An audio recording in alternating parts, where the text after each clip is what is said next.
8 000 soldats quittent soudain les postes de défense pour labourer la terre, un déplacement brutal qui surprend tout le Sahel. En quelques semaines, un pays frappé par la pénurie transforme son armée en force agricole, créant un contraste saisissant entre urgence sécuritaire et quête de souveraineté alimentaire.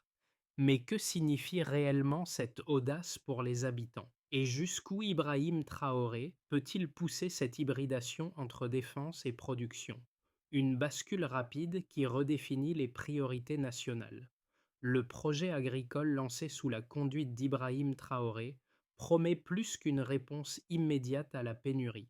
Il ouvre la possibilité réelle de stabiliser durablement l'accès à la nourriture. Cette perspective, sécuriser l'autosuffisance malgré les contraintes structurelles actuelles, devient l'argument central qui mobilise soldats, villages et coopératives naissantes.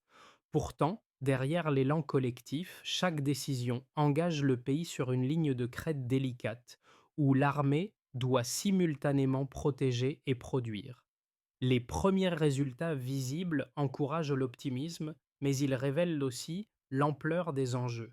Dépendance réduite à l'aide extérieure, transformation de la perception civilo-militaire et nécessité de maintenir la cohésion dans un contexte de tension régionale.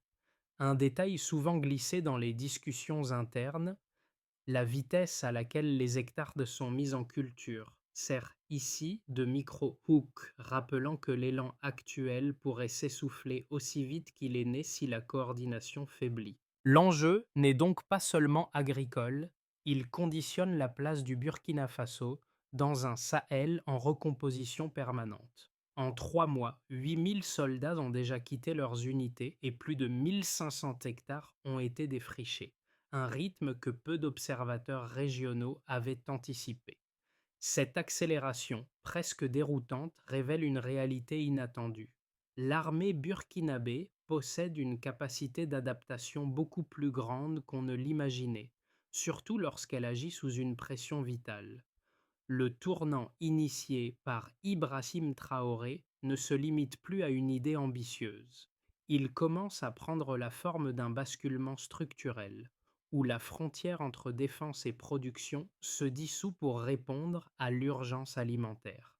Le contexte explique en partie cette transformation rapide. Le Burkina Faso, frappé par des pénuries récurrentes, avance dans un environnement marqué par la sécheresse, la dépendance à l'aide extérieure et des tensions géopolitiques qui traversent tout le Sahel. Ces facteurs ont rendu chaque saison agricole plus incertaine, renforçant le besoin d'un modèle capable de garantir un minimum de stabilité interne. Le redéploiement massif de militaires vers les zones rurales est alors apparu comme une réponse pragmatique à plusieurs niveaux. Il augmente la main-d'œuvre disponible, sécurise les zones de production souvent menacées et permet d'établir des coopératives agricoles appuyées par une logistique déjà opérationnelle. Cette dynamique a produit des effets immédiats. Les premières parcelles irriguées ont émergé autour des nouvelles coopératives, créant une respiration locale dans des villages où l'approvisionnement était devenu critique. Les civils, initialement méfiants, ont découvert des soldats engagés dans les semis, le nettoyage des terrains et la mise en place des systèmes d'irrigation. Cette coopération a contribué à atténuer des tensions anciennes, offrant aux communautés rurales un sentiment de soutien inédit. Le micro-réseau agricole ainsi créé sert désormais de socle, non seulement pour la production, mais aussi pour une forme de cohésion civilo-militaire que le pays n'avait jamais expérimentée à cette échelle. Ces premiers résultats, bien que fragiles, redessinent le paysage politique et social du pays, montrant jusqu'où une restructuration rapide peut modifier des habitudes profondément ancrées. Le basculement vers une armée agricultrice a pris forme sur le terrain grâce à des figures discrètes dont l'engagement révèle la profondeur du projet. Parmi elles, le sergent Mousseau incarne cette transition. Affecté à la gestion d'une coopérative naissante, il a dû apprendre en quelques jours ce que des agriculteurs mettent des années à maîtriser. Préparer le sol, planifier les semis, superviser l'irrigation. Son quotidien est devenu une suite de décisions rapides où l'expérience militaire se transforme en coordination agricole. Dans le village qui l'accueille, sa présence a d'abord suscité des doutes, mais la mise en place d'un système d'irrigation fonctionnel en moins de 2 semaines a fait basculer les perceptions. Un second récit s'est construit dans une autre zone rurale où une petite équipe de soldats a accompagné des familles dans la réhabilitation d'un terrain abandonné. Les villageois racontent comment ces militaires, autrefois associés à la seule protection, ont passé des journées à défricher avec eux, créant un espace cultivable qui génère aujourd'hui les premières pousses visibles. Cette collaboration inattendue a réduit des années de méfiance en quelques semaines d'efforts partagés. Les coopératives qui émergent autour de ces initiatives deviennent des points d'ancrage où les habitants s'échangent techniques, semences et soutien mutuel. Ces cas, modestes mais révélateurs, montrent qu'une dynamique nouvelle s'installe dans les zones rurales. Les effets immédiats, sécurité renforcée, terres remises en production, liens sociaux consolidés, suggèrent que cette démarche pourrait transformer durablement la relation entre communautés et forces armées. Une collaboration locale peut changer l'équilibre national. Tout commence par une décision qui bouscule les habitudes. Ibrahim Traoré ordonne le redéploiement massif de 8000 soldats vers les zones agricoles. L'annonce tombe sèchement, comme un ordre de mission en temps de crise. Les unités concernées reçoivent leurs nouvelles affectations sans délai. Les commandants de bataillon réorganisent leurs équipes, établissent des itinéraires logistiques et préparent les mouvements vers les régions rurales. Le pays, encore sous tension alimentaire, observe ce basculement inhabituel avec une attention silencieuse. Le signal est clair. Il faut agir vite sur plusieurs fronts à la fois. La phase de Kishwat s'enclenche réellement lorsque les premiers convois militaires, chargés non plus d'armement mais de matériels agricoles, atteignent les villages. Les habitants découvrent une armée en tenue de travail, prête à défricher, irriguer, semer. La bascule psychologique est immédiate. La présence militaire change de signification. Des officiers coordonnent les travaux pendant que des civils guident les soldats dans la lecture des sols. Les premières parcelles sont dégagées en quelques jours. Les coopératives, encore embryonnaires, trouvent dans cette assistance un cadre solide pour démarrer. Puis vient le chaos trao, l'instant où tout s'accélère. Les chiffres montent rapidement. 1500 hectares mis en culture au bout de 3 mois, puis un déploiement logistique qui couvre des zones isolées où les récoltes avaient disparu. Des systèmes d'irrigation apparaissent comme des lignes de vie dans des territoires épuisés par la sécheresse. Les villageois travaillent aux côtés des soldats, surprenant même les observateurs sceptiques. Les tensions historiques entre civils et militaires s'allègent sous l'effet des efforts partagés. Le sergent Mousseau, figure évoquée dans d'autres régions, devient un exemple de ces trajectoires hybrides qui structurent la nouvelle agriculture du pays.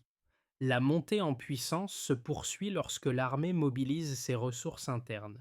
Les camions militaires transportent rentes semences et carburant. 18% du carburant réservé à la défense est réaffecté pour alimenter tracteurs et pompes à eau. L'infrastructure logistique, pensée pour la sécurité nationale, se transforme en colonne vertébrale du programme agricole. Les coopératives gagnent en stabilité grâce à ces apports constants. Un réseau de soutien se dessine, reliant les villages entre eux et réduisant leur isolement structurel. La période de Duchamp s'installe lorsque les premiers résultats émergent. La production alimentaire augmente de 23% en quelques mois. Les prix sur certains marchés locaux se stabilisent. Les familles constatent une disponibilité accrue de produits essentiels. La dépendance à l'aide extérieure diminue légèrement, mais suffisamment pour être remarquée. Dans plusieurs zones, les habitants rapportent que l'arrivée des militaires a réduit les risques liés au déplacement vers les zones cultivées. Cette sécurité accrue améliore la fréquence du travail au champ et renforce l'efficacité des coopératives. Mais cette phase n'est pas sans question. Le modèle repose fortement sur l'implication de l'armée, une implication qui ne peut pas être infinie si la situation sécuritaire se dégrade ailleurs. Des observateurs avertissent que la durabilité reste fragile. Pourtant, sur le terrain, les villageois témoignent d'un sentiment renouvelé de cohésion et d'espoir. Cette confiance est devenue l'un des effets les plus puissants. Un effet qui pourrait, si bien entretenu, redéfinir l'équilibre entre population et institution. Ainsi, la séquence activation, montée en puissance et retombée, révèle une dynamique rare. Un pays qui tente de transformer une crise en moteur de reconstruction, soutenu par une armée réinventée et un leadership politique déterminé, incarné par Ibrahim Traoré. La dynamique agricole née sous l'impulsion d'Ibrahim Traoré devient lisible dès qu'on observe le basculement entre l'état initial et les progrès récents. La production alimentaire nationale a augmenté de 23%, un delta remarquable dans un laps de temps aussi court. Cette hausse reflète l'effet direct du redéploiement militaire, car elle provient principalement des parcelles nouvellement exploitées et sécurisées. Elle montre également qu'un dispositif pensé pour la défense peut, avec une coordination ciblée, soutenir un secteur civil en tension chronique. Un deuxième chiffre éclaire l'ampleur du mouvement. Plus de 100 000 hectares ont été mis en culture grâce à la main-d'œuvre militaire et à la logistique redirigée. Ce volume illustre la capacité de l'armée à exécuter rapidement des tâches normalement réparties sur plusieurs campagnes agricoles. Il souligne aussi le rôle stratégique des coopératives qui s'appuient sur ces surfaces pour structurer leur première filière de production collective. Un troisième élément quantifiable complète la lecture du projet. 18 Pasha du carburant militaire est désormais utilisé pour l'agriculture, un réajustement qui réoriente la mécanique logistique du pays vers les besoins des villages. Cette redistribution énergétique indique que la stratégie n'est pas seulement humaine ou territoriale. Elle inclut un transfert matériel mesurable essentiel pour alimenter tracteurs, pompes d'irrigation et transports locaux. Ces trois chiffres, hausse de production, expansion des terres, réaffectation de carburant, ne forment pas seulement un tableau d'avancée rapide. Ils donnent à voir une architecture systémique où chaque grandeur révélée en cache une autre. L'augmentation de la production repose sur des opérations quotidiennes, semis coordonnés, défrichage accéléré, irrigation alimentée par les ressources logistiques de l'armée. L'expansion des terres implique la sécurisation continue de zones vulnérables, ce qui améliore la régularité du travail agricole. Quant au carburant réaffecté, il s'inscrit dans une logique où chaque litre déplacé soutient une action concrète sur le terrain: mettre en marche une pompe, alimenter un moteur, faciliter une rotation entre deux zones de culture. Pour les civils, ces données se traduisent par des effets tangibles. Certaines familles notent une disponibilité plus régulière de produits de base. Les coopératives émergentes utilisent les surfaces supplémentaires pour consolider leurs stocks et planifier les récoltes futures. D'autres villages profitent de la présence militaire pour réhabiliter d'anciennes terres abandonnées. Le travail partagé renforce la confiance, même dans des zones où la méfiance historique était profonde. Les interactions quotidiennes deviennent une forme de médiation silencieuse qui soutient la cohésion. Toutefois, les chiffres ne disent pas tout. Ils montrent l'élan, mais pas les risques en arrière-plan. L'usage croissant du carburant militaire pour l'agriculture pourrait devenir une contrainte si la situation sécuritaire se détériore. L'étendue des terres exploitées demande une maintenance continue que seule une coordination solide peut garantir. Et la hausse de 23% de la production, bien qu'impressionnante, doit être consolidée sur plusieurs saisons avant d'être considérée comme un acquis durable. Malgré ces réserves, le mouvement initié par Ibrahim Traoré révèle une trajectoire forte: transformer des ressources militaires en levier de souveraineté alimentaire.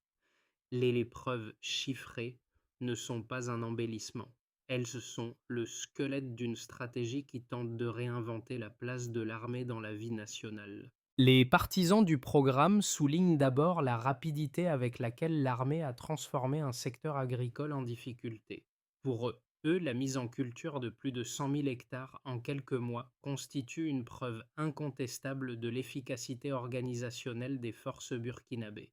Ils arguent que jamais une institution civile n'aurait pu mobiliser une telle quantité de ressources humaines et logistiques en un temps aussi court, surtout dans un contexte où la sécheresse et l'insécurité avaient paralysé d'importantes zones rurales.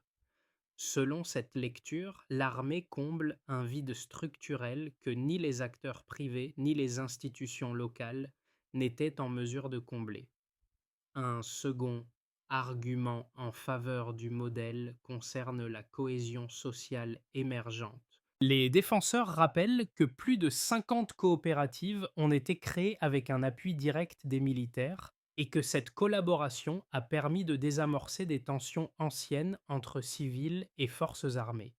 Ils observent que la présence de soldats dans les champs a modifié les perceptions. Ils ne sont plus seulement des gardiens de la sécurité, mais deviennent des partenaires visibles dans la lutte contre la faim.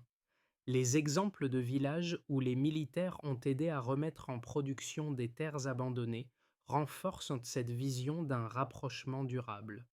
Face à ces succès apparents, les critiques avancent en néanmoins une inquiétude centrale: la militarisation de l'agriculture pourrait fragiliser l'équilibre institutionnel du pays. Il rappelle que l'initiative repose sur un redéploiement massif de soldats et sur la réaffectation de 18% du carburant militaire vers l'irrigation et les tracteurs. Selon eux, cette dépendance aux dispositifs militaires crée une vulnérabilité structurelle. Que se passerait-il si la situation sécuritaire exigeait un retour urgent des troupes à leurs fonctions initiales? Les sceptiques avertissent que l'architecture du projet, pour robuste qu'elle paraisse, ne garantit pas sa durabilité tant que l'agriculture civile ne dispose pas des moyens suffisants pour prendre progressivement le relais. Un basculement silencieux s'installe. Au milieu de l'opération, une réalité inattendue surgit: l'implication agricole modifie non seulement les récoltes, mais aussi la manière dont l'autorité d'Ibrahim Traoré est perçue dans les villages. Les soldats ne sont plus des figures lointaines.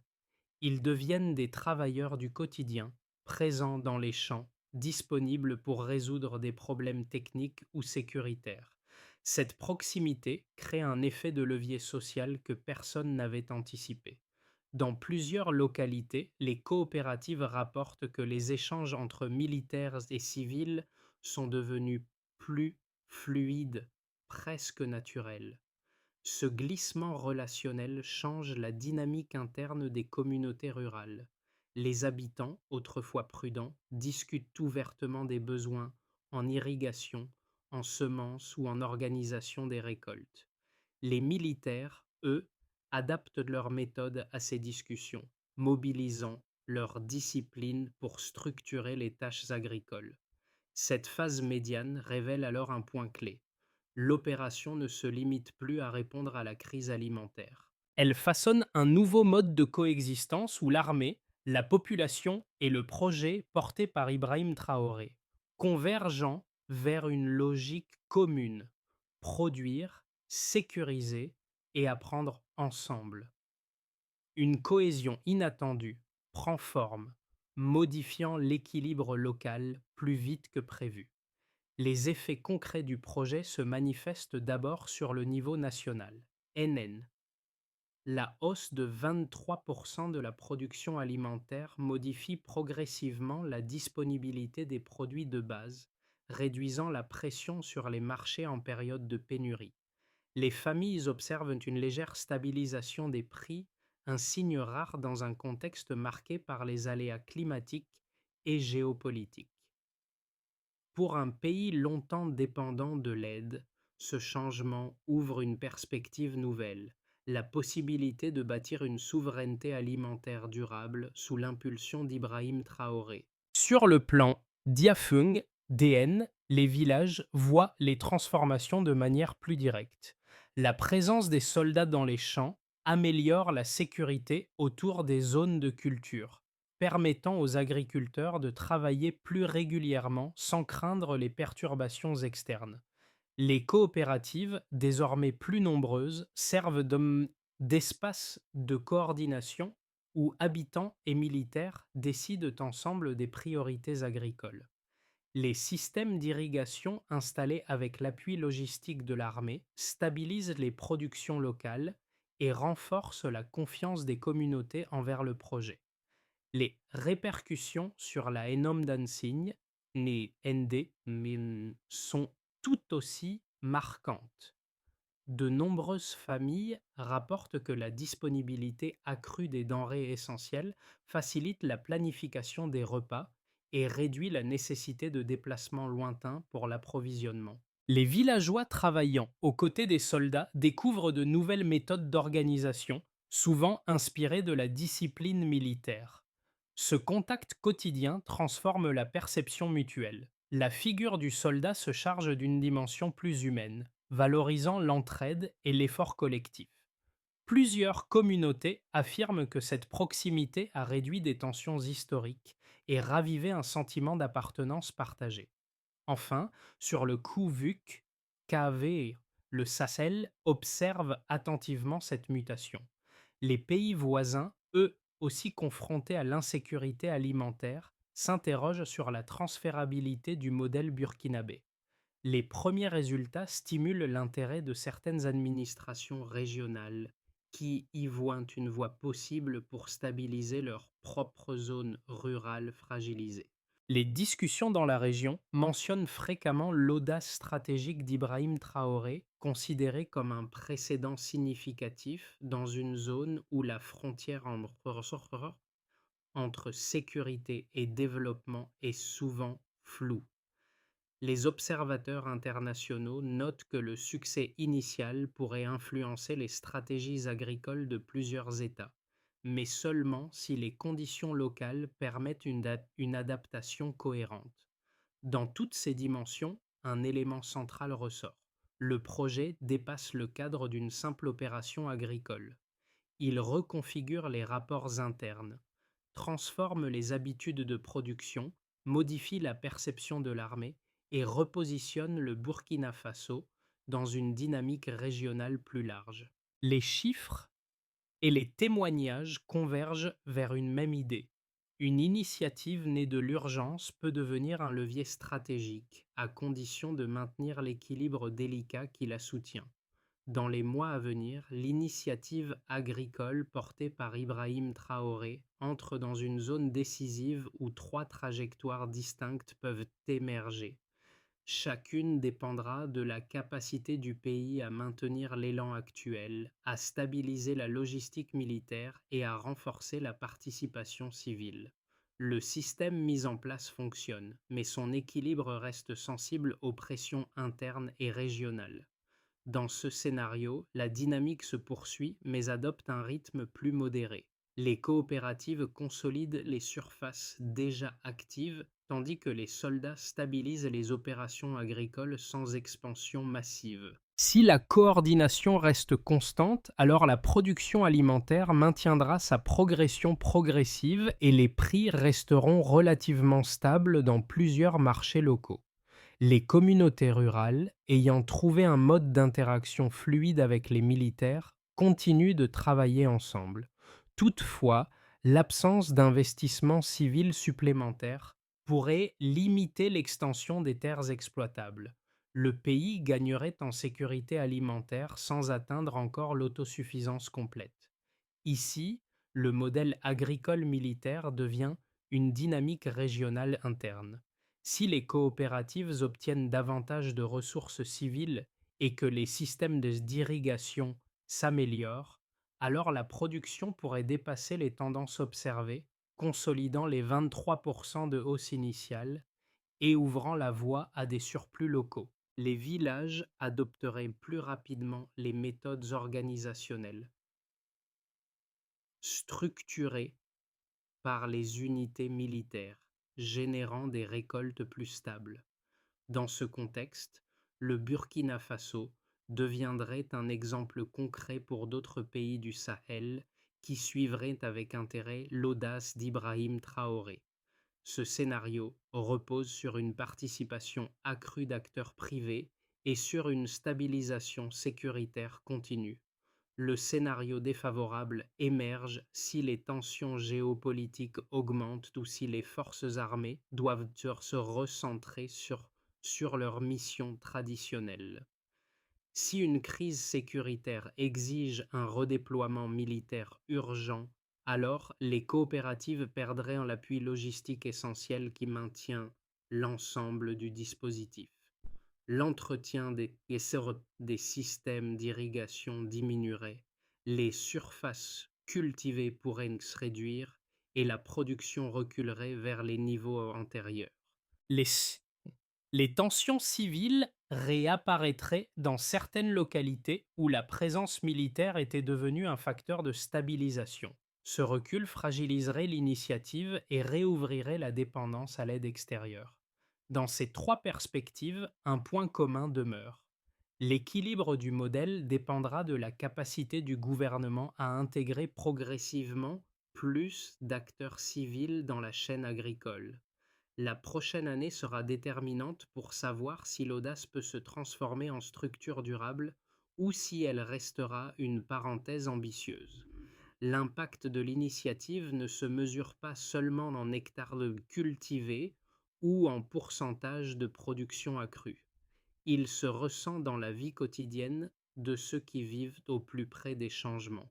Pour une partie de la population, groupe A, les familles rurales, l'arrivée des soldats dans les champs a apporté une sécurité nouvelle. Les déplacements vers les zones agricoles sont moins risqués, les récoltes plus régulières, et les discussions avec les militaires ont rendu certains villages plus cohésifs qu'ils ne l'avaient été depuis longtemps.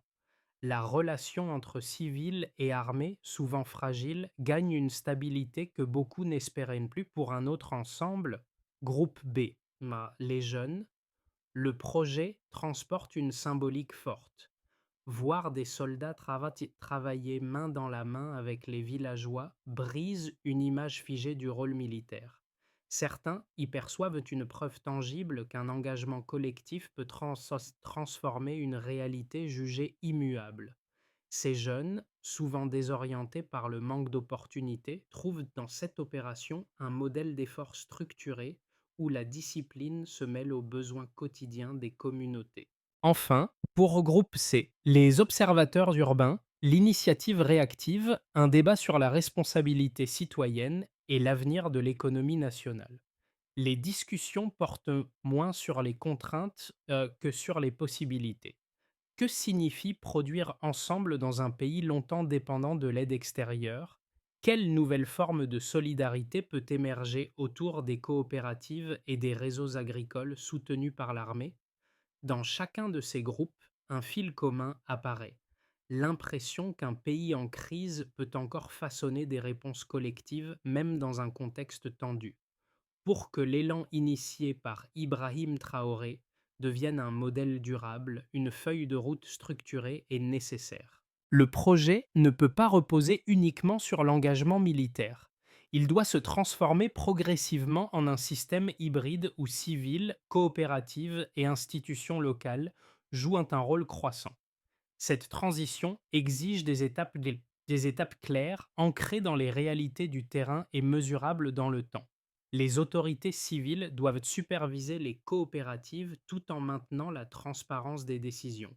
Cela implique des réunions mensuelles entre représentants des villages et cadres militaires pour anticiper les besoins. Les indicateurs principaux seront absence de conflits locaux, participation stable aux assemblées et continuité des activités agricoles.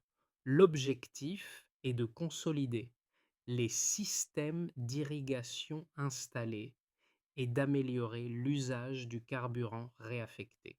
Les équipes militaires appuient dans la mise en route, mais les coopératives doivent prendre en charge la maintenance d'ici 6 à 9 mois. Les progrès seront mesurés par le nombre de zones irriguées fonctionnelles et par la réduction des pannes techniques. Pour réduire la dépendance aux semences uniques, les villages doivent introduire progressivement des cultures complémentaires. Cette diversification améliore la résilience face aux aléas climatiques. La réussite sera visible par la variété des récoltes et la stabilité de l'approvisionnement local. Les banques locales, déjà impliquées via certaines obligations de récolte, doivent élargir leur soutien. Les investissements privés serviront à renforcer la logistique et soutenir de nouvelles coopératives dans les zones rurales isolées. Les indicateurs incluront le volume d'investissement et le nombre de coopératives supplémentaires le créées. Dans ce cadre, le rôle de l'armée évolue progressivement, permettant au pays de consolider ses gains et de préparer une gestion plus civile du modèle. Lorsque le sergent Mousseau s'avance à nouveau dans les parcelles qu'il a aidé à remettre en culture, son geste rappelle à quel point cette initiative dépasse la simple production agricole. Le pays n'assiste pas seulement à la transformation d'un secteur, il observe la naissance d'une nouvelle manière de coopérer, où chaque effort partagé redéfinit les liens entre communautés rurales et institutions nationales. Sous l'impulsion d'Ibrahim Traoré, cette dynamique a offert au village un espace où l'entraide retrouve une place centrale, où la présence militaire prend une dimension plus humaine, plus proche du quotidien des habitants. Les premières récoltes, encore modestes, mais chargées d'espoir, deviennent ainsi des symboles d'un pays qui tente de reprendre le contrôle de son avenir. Dans les villages, les discussions ne tournent plus uniquement autour des contraintes, mais s'ouvre sur des possibilités. Stabiliser les saisons, sécuriser les terres, renforcer les coopératives. Les soldats et les civils, autrefois séparés par des distances sociales profondes, partagent désormais des responsabilités concrètes et un objectif commun. Cette convergence fragile mais réelle porte en elle une promesse simple. Si la cohésion tient, le modèle pourra grandir. Une solidarité naissante peut tout remodeler. L'initiative agricole du Burkina Faso montre qu'un pays peut encore réinventer ses réponses face à la crise lorsqu'il parvient à mobiliser ses forces vives. Les villages, les soldats, les coopératives et les institutions locales ont construit ensemble un mouvement qui dépasse la simple production alimentaire.